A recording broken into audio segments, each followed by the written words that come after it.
بسم اللہ الرحمن الرحیم۔ حضرت ابراہیم علیہ السلام کا واقعہ۔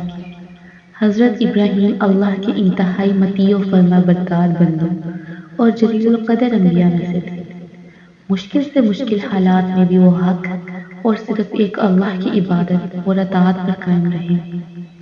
ان کے زمانے میں لوگ پتھر اور لکڑی کے بنے ہوئے بتوں کی پوجا کرتے تھے۔ وہ ستاروں، سیاروں، چاند، سورج کی بھی پرستش کرتے تھے۔ ان میں سے اکثر لوگ اپنے بادشاہوں اور حکمرانوں کے سامنے بھی سجدہ ریز ہوتے تھے۔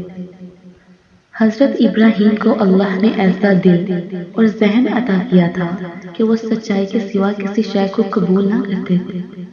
وہ غور و فکر کے عادی تھے اور زندگی کو سنجیدگی کی نگاہ سے دیکھتے تھے، جبکہ ان کے ارد گرد کے لوگ لاابالی اور بے فکری کی زندگی بسر کر رہے تھے۔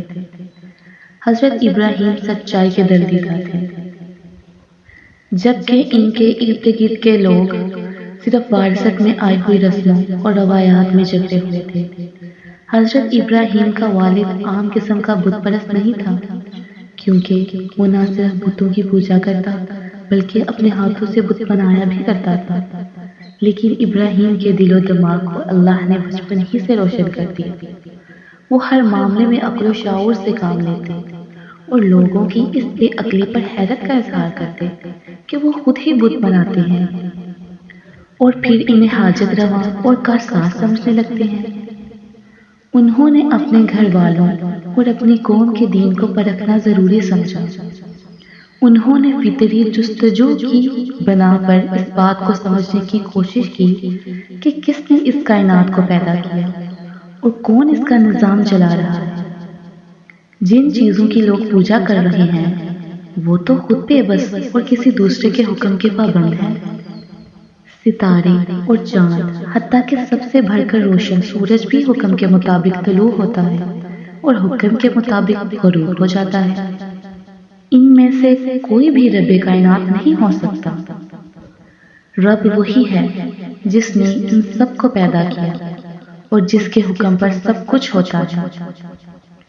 وہ دوسرے لوگوں کو بھی ان کے جھوٹے معبودوں کی بے بسی کا قائل کرنا اور ان بے جان پتھروں کی پرستش پر شرمسار بھی کرنا چاہتے تھے۔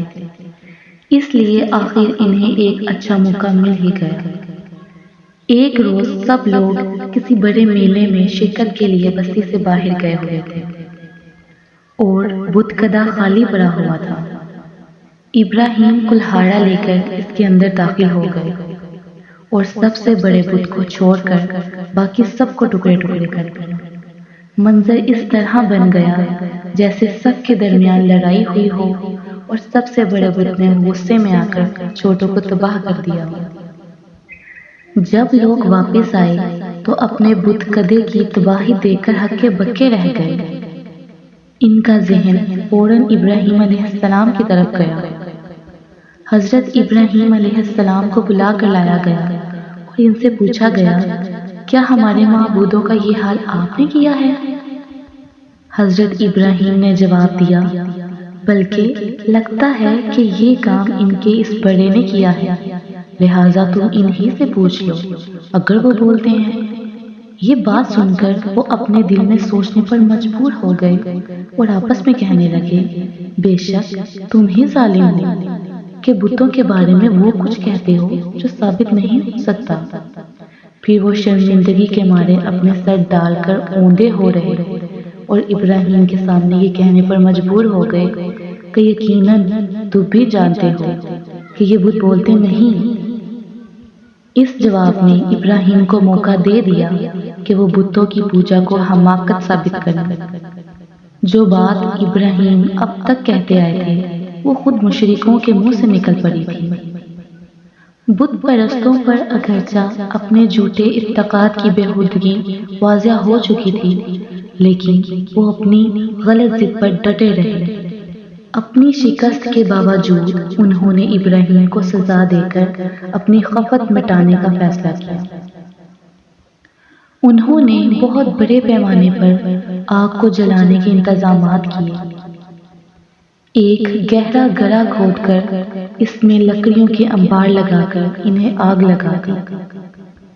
جب آگ کے بلند شعلے نکلنے لگے تو ابراہیم علیہ السلام کو ان کے اندر پھینک دیا گیا۔